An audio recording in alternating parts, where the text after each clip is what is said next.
चलिए भी oxidation reaction से ही रिलेटेड और क्वेश्चन हैं। अब इसमें फर्स्ट वाले क्वेश्चन में हमको क्या करना है, ब्यूट 2 आइन से क्या बनाना है, रेसिनिक ब्यूटेन 2,3-डायोल। ठीक है, तो सेकेंड क्वेश्चन जो है इसमें ब्यूट 2 आइन से क्या बनाना है, मीजो ब्यूटेन 2,3-डायोल। ठीक है, तो दोनों क्वेश्चन इंटर रिलेटेड ही हैं ना, सिंपल होते हैं, इनमें हमको थिंकिंग अप्रोच सीखनी है। ठीक है, तो जैसे ब्यूटेन 2,3-डायोल मतलब हमको क्या करना है, carbon number 2 and carbon number 3 पर OH लाना है। ठीक है, और एक बार OH लाते समय क्या मिलना चाहिए हमको, रेसिनिक मिक्सचर, और एक बार OH लाते समय हमको क्या मिलना चाहिए, हमने बोला दैट इज मीजो कंपाउंड मिलना चाहिए। आएगा समझ में। अब कौन सी चीज़ें अपन ने हाइड्रोक्साइलेशन रिएक्शन पढ़ी ना, OH लाने का तरीका क्या है, कार्बन कार्बन 5 बॉन्ड को जोड़ो और दोनों कार्बन पर OH OH को जोड़ो, ये क्या होता है, दैट इज हाइड्रोक्साइलेशन। तो इसका मतलब हमको हाइड्रोक्साइलेशन रिएक्शन यूज करनी पड़ेगी। समझ आ गई बात ये है ना। फिर हमने क्या सीखा हुआ है, हाइड्रोक्साइलेशन हमको दोनों टाइप के पता है, कौन कौन से, सिन हाइड्रोक्साइलेशन भी और एंटी हाइड्रोक्साइलेशन भी। ठीक ना, तो दोनों की हेल्प से हम क्या कर सकते हैं, ये वाले कंपाउंड्स बना सकते हैं। ठीक ना, मीजो कब बनता है, हम बोलते हैं सिस पर सिन एडिशन से मीजो बनता है। ठीक है, या फिर ट्रांस पर एंटी एडिशन से मीजो बनता है। समझ आ रही है बात ये। एंड सिमिलरली क्या बोलेंगे अपन, ट्रांस पर सिन एडिशन से क्या बनेगा, रेसिनिक मिक्सचर। ठीक ना, और कौन सी चीज है, सिस के ऊपर एंटी एडिशन से भी क्या बनेगा, रेसिनिक मिक्सचर। समझ आ गई ना बात ये। तो इस तरीके से हम इसको बना सकते हैं। तो ब्यूटेन 2,3-डायोल ये बनाने के लिए हमको क्या लगेगा, तो हम बोलेंगे कि हमारे पास क्या हो, सिस ब्यूट 2-इन हो। ठीक है, तो सिस ब्यूट 2-इन जो है उसके ऊपर आप क्या डाल दोगे, सिस के ऊपर क्या करना है, रेसिनिक बनाना है तो एंटी एडिशन करवाना है। तो सिस ब्यूट 2-इन हुई यदि आपके पास, तो आप कौन सी चीज करोगे, उसके ऊपर पर एसिड वाला एंटी एडिशन करवा दोगे, तो उससे क्या मिल जाएगा आपको, रेसिनिक ब्यूटेन 2,3-डायोल मिल जाएगा। समझ रहे हो बराबर ये, ठीक ना। और वैसे ही कौन सी चीज यदि आपके पास सिस ब्यूट 2-इन हुई, उसके ऊपर आप क्या डाल दोगे, पेयर्ड रिएजेंट डाल दोगे, तो सिस के ऊपर सिन हाइड्रोक्साइलेशन से क्या मिल जाएगा, मीजो ब्यूटेन 2,3-डायोल। ठीक, अब आपको दिया हुआ क्या है, ब्यूट 2 आइन दिया हुआ है दोनों केसेस में। ठीक है, तो ब्यूट 2 आइन को आपको किस में कन्वर्ट करते आता है, सिस या ट्रांस अल्कीन में कन्वर्ट करते आता है ना ध्यान। तो अपन क्या बोलेंगे, इसमें हाइड्रोजन विद लिंडलर्स कैटलिस्ट या P2 कैटलिस्ट डाला तो क्या बन जाएगा, इससे सिस अल्कीन। तो सिस अल्कीन से दोनों टाइप के हाइड्रोक्साइलेशन करवा के दोनों मिल जाएंगे। या फिर आप क्या कर सकते हो, ब्यूट 2 आइन पर क्या डालोगे, सोडियम और लिथियम लिक्विड अमोनिया, तो क्या मिल जाएगी उससे आपको, ट्रांस ब्यूट 2-इन। तो ट्रांस ब्यूट 2-इन से रेसिनिक बनाना है तो क्या करोगे, ट्रांसफर सिन एडिशन, तो KNO4 डाल दिया तो ये बन जाएगा, तो ट्रांसफर पर एसिड डाल दिया तो क्या बन जाएगा, दैट इज मीजो। आई ना बात समझ में। तो स्टेप ऑफ एक्शन क्या, फर्स्ट वाले में क्या बोलेंगे अपन, पार्शियल रिडक्शन ऑफ अल्काइन। ठीक, एक ही तरीका फॉलो कर लेते हैं ना, सोचना कैसे वो मैंने सिखा दिया। अब अपन एक पे स्टिक हो जाते हैं कि ब्यूट 2 आइन है, इस पर क्या डाल दिया अपन ने, लिंडलर्स कैटलिस्ट विद हाइड्रोजन, तो क्या मिल गया हमको, सिस ब्यूट 2-इन, है ना, लिखते चलना है आपको, अब लिखा नहीं रहा हूं मैं अलग से। ब्यूट 2 आइन पर हाइड्रोजन विद लिंडलर्स कैटलिस्ट, तो क्या डाल दिया हम, क्या बन गया इससे, सिस ब्यूट 2-इन। क्लियर।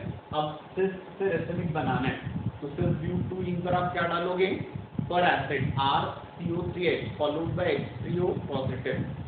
ठीक है, सिस अल्कीन बनाने के बाद जब रेसिनिक मिक्सचर बनाना था तो क्या किया हमने, तो हमने बोला रेसिनिक मिक्सचर बनाते समय इस पर हमने किसको डाल दिया, that is peracid followed by H3O positive, anti hydroxylation, तो क्या हो गया, रेसिनिक ब्यूटेन 2,3-डायोल। और कौन सी चीज है यहाँ पे, सेकेंड वाला जो है इसमें भी सिर्फ ब्यूट 2-इन तक तो कॉमन है, अब मीजो बनाना था तो इस पर क्या डाल दिया, बेयर्ड रिएजेंट। सेकेंड वाले क्वेश्चन में सिर्फ ब्यूट 2-इन, उस पर क्या डाल दिया हमने, दैट बेयर्ड रिएजेंट। आगे बेटा समझ में आ सकते हैं। अब देखो थर्ड वाला क्वेश्चन डायरेक्ट है। थर्ड वाले क्वेश्चन में क्या बोला है, carbon carbon double bond, carbon carbon triple bond दोनों है। ठीक है, आपको समझ लेना है, आंसर खुद से लिखना है। Carbon carbon triple bond and carbon carbon double bond दोनों से यहाँ KMnO4 bear agent temperature specified नहीं, मतलब उसको कम टेम्परेचर वाला मानना है, तो यहाँ पर OH लग जाएंगे, तो यहाँ क्या हो जाएगा, 2 बार हाइड्रोक्साइलेशन, तो क्या हो जाता है C डबल बॉन्ड और C double bond O। KMnO4 से carbon carbon double bond and carbon carbon triple bond दोनों का हाइड्रोक्साइलेशन हो जाएगा, ठीक है।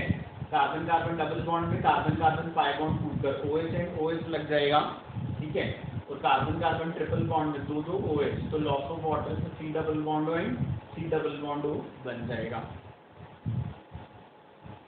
समझ आ गई बात?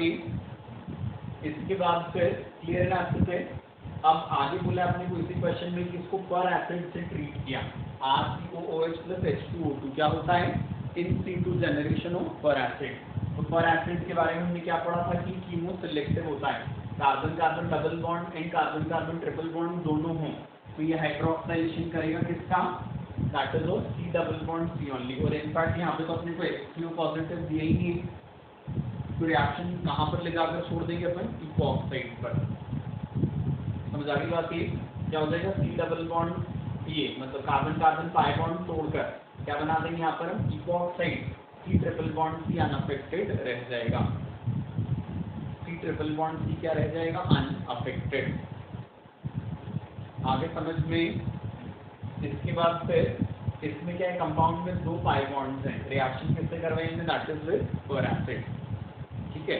क्या बताया था मैंने, यदि 2 डबल बॉन्ड हो तो भी क्या होता है, रिएक्शन पर एसिड वाली इतनी सिलेक्टिव होती है कि क्या हो जाएगा, इपॉक्साइड उस कार्बन पर बनेगा जहाँ पर क्या होता है, हाइपर कॉन्जुगेशन या अल्काइलेशन ज़्यादा था, ठीक है। तो इस क्वेश्चन में आंसर जो होगा वो क्या हो जाएगा, तो इपॉक्साइड बनेगा, बट वो कहाँ पर बना,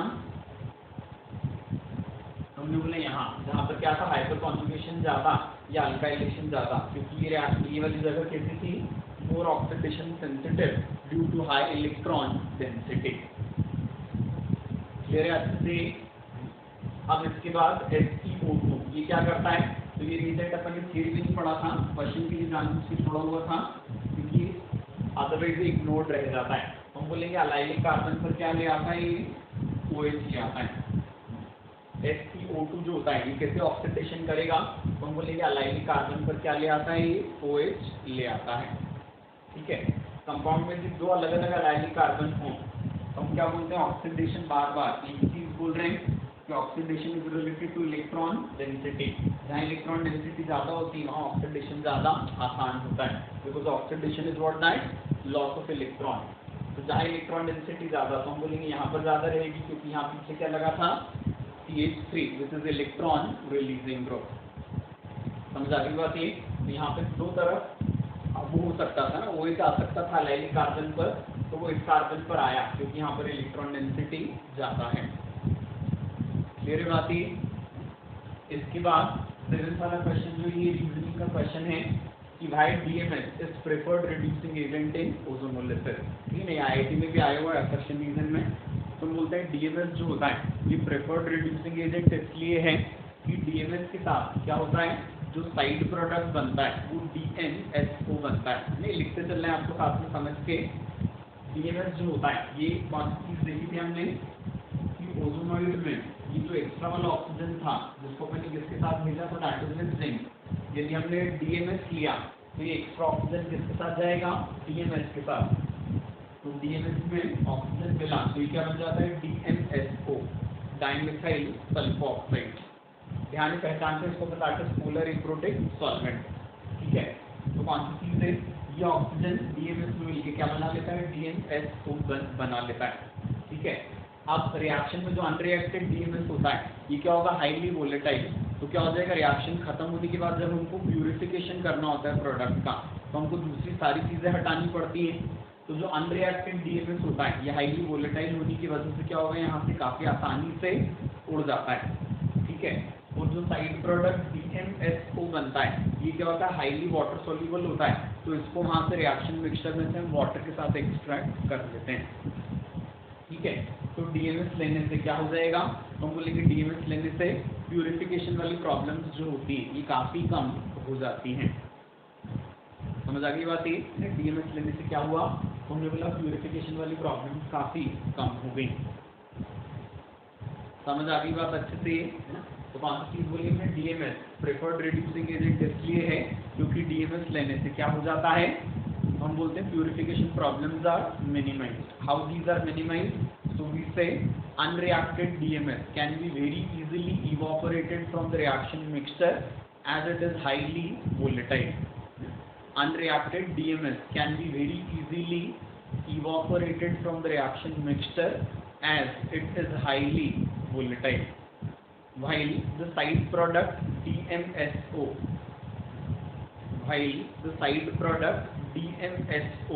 is highly water soluble. While the side product DMSO is highly water soluble, so can be easily extracted with water. While the side product DMSO is highly water soluble, so it can be easily extracted with water.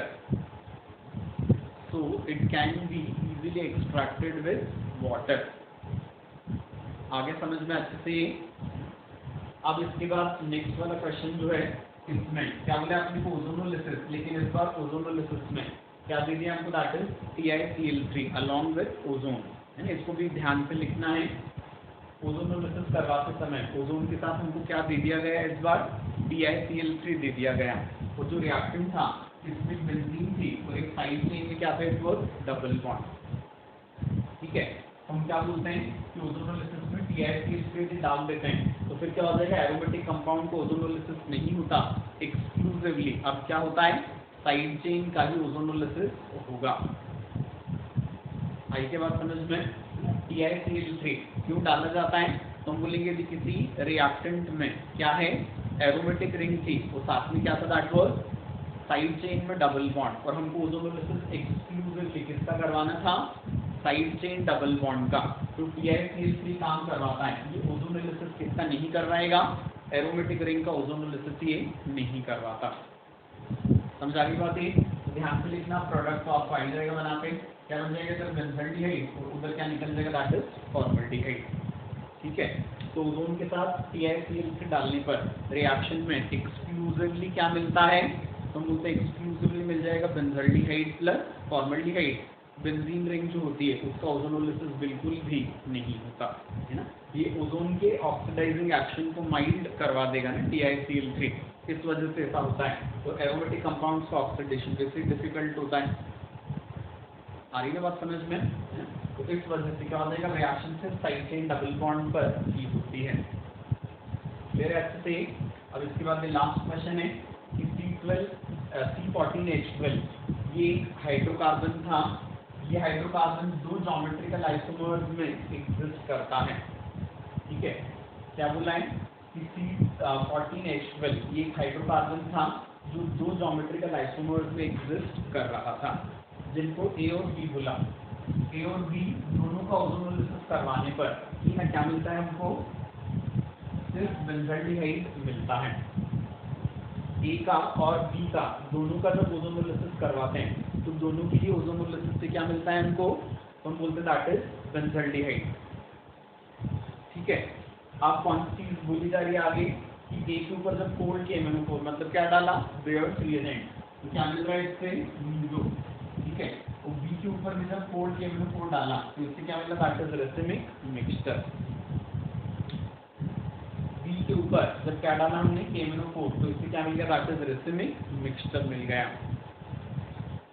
समझ आ गई बात ये? अब हमको क्या करना है, A और B आइडेंटिफाई करने और C14H12 आइडेंटिफाई करना है। अब यहाँ पर एक pH CHO के दिए जाने से क्वेश्चन काफी सरल हो गया, क्योंकि इससे हमको क्या पता चल जाएगा, हाइड्रोकार्बन का स्ट्रक्चर। pH CHO ये होता है। अब ओजोनोलिसिस पर सिर्फ यही मिल रहा था, इसका मतलब क्या था, तो बोलेंगे अल्कीन सिमेट्रिकल थी, क्योंकि सिमेट्रिकल अल्कीन में क्या होता है, ओजोनोलिसिस करवाने पर जो दोनों चीजें अलग अलग होती है वो आइडेंटिकल ही रहती हैं।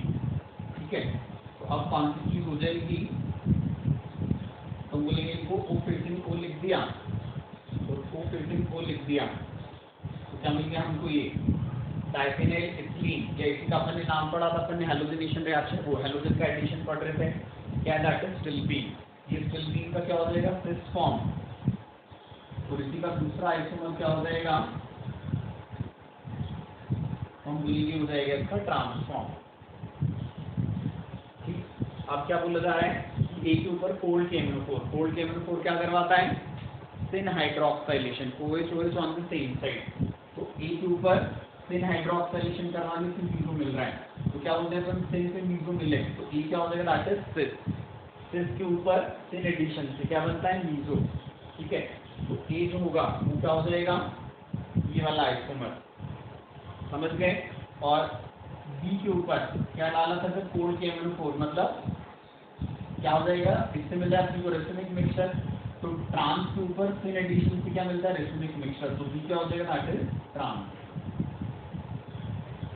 समझ आ गई बात। ये क्वेश्चन थोड़ा सा बेहतर, ये अभी तो सरल हो गया, थोड़ा बेहतर हो जाता कब, यदि हमको PHCHO नहीं देते तो क्या बोलते हैं, ए और बी दोनों का ओजोनोलिसिस प्रोडक्ट जो है वो सेम है। ठीक है, तो थोड़ा सा ठीक हो जाता है। वैसे सिंपल ही क्वेश्चन तो समझ आ गया अच्छे से। तो कॉन्स्टिट्यूटिवली अपन ने यहाँ पर इसके दो ज्योमेट्रिकल आइसोमर थे, ए और बी, दोनों के ओजोनोलिसिस प्रोडक्ट सेम। ए के ऊपर बेयर रिएजेंट से मीजो, बी के ऊपर बेयर रिएजेंट से रेसिमिक, तो क्या हो जाएगा, इससे सिन एडिशन होता है, तो ए क्या हो जाएगा, फिर सिन एडिशन से मीजो, और ट्रांस से सिन एडिशन से रेसिमिक। तो इससे हमने ये पता लगा लिया। और ये कैसे पता लगाया था हमने, दैट इज बाय ओजोनोलिसिस का प्रोडक्ट बेंजल्डिहाइड जो हमको दिया हुआ था। समझ आ गई बात अच्छे से। तो ऑक्सीडेशन रिएक्शन से रिलेटेड अपने क्वेश्चन कर लिए। अब वो क्वेश्चन आपको मॉड्यूल में और रेक्चर्स वगैरह में मिल जाएंगे ना।